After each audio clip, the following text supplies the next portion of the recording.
Hey everybody, welcome to my channel. First of all, I want to thank you guys for the support, to the subscribers, to the people who liked, commented, and shared the first video that I uploaded. Thank you so much. You know who you are, guys. And if ever you're new here, please don't forget to hit the subscribe button and the notification bell for you to get updated on the contents that I will upload in the future, which will hopefully help you as well. And today I will be talking about what happened after the initial interview. So you guys will know what to expect next or what the processes are after the initial interview that I had. And if ever you want to know the full details, please stay until the end of the video. Hopefully, you will also learn from my experience and from my mistakes. So, yeah, let's get to it.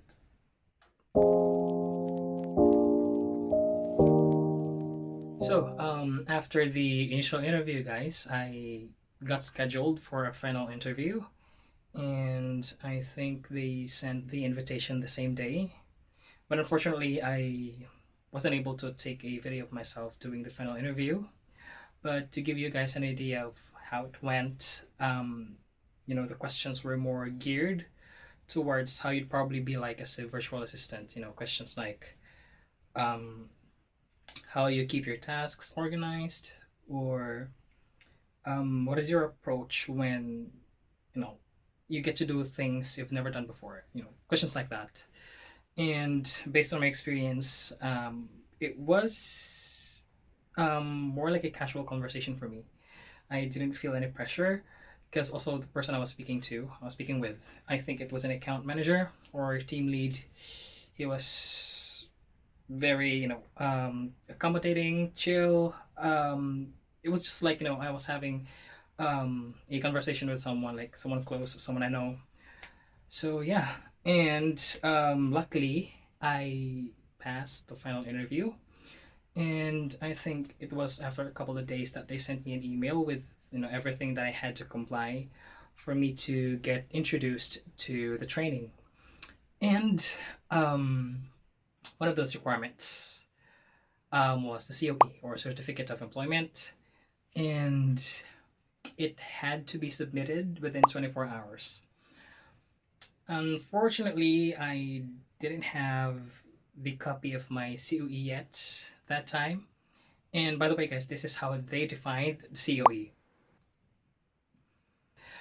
But I didn't have any of those. I didn't even have a screenshot of my, the moment I sent the resignation letter to my team lead. I think BPO employees can relate to this. The standard processing time for your clearances or your certificates, I think it can take up to almost 2 months. I think a month is the shortest probably for big BPOs. And that time when I applied, I was just working on my clearance.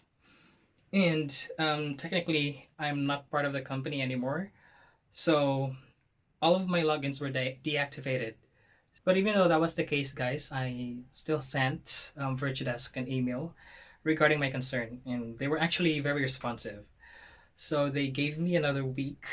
They extended my deadline. They gave me a week to submit everything to them so that I can get introduced to the training.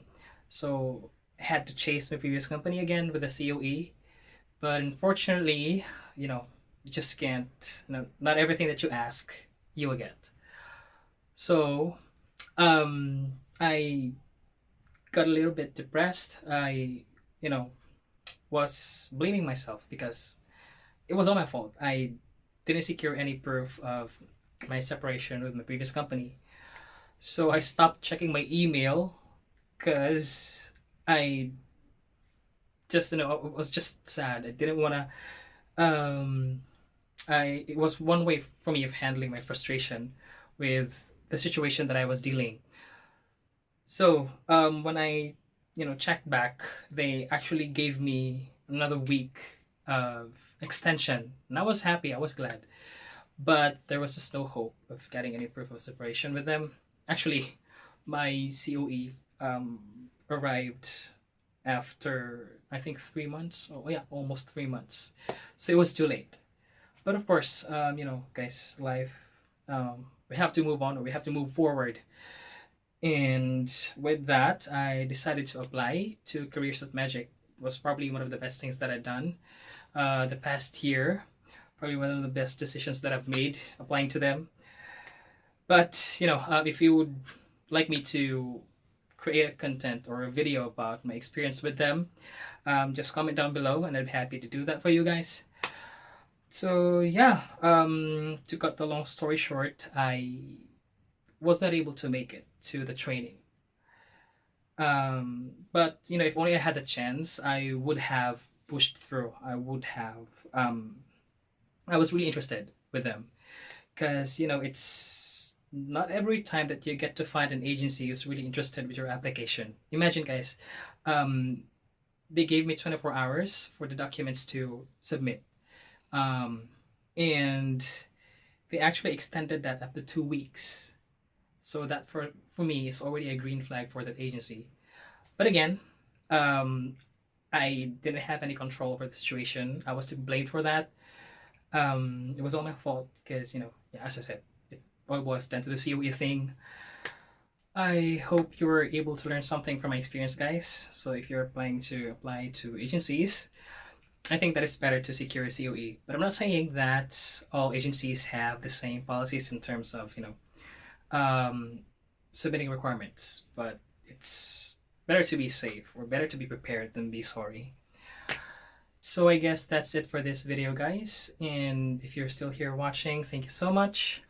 I hope you find this video helpful. And I know that better opportunities will come your way too. Just have to trust the process. And always remember to do your best and manifest. See you in the next video.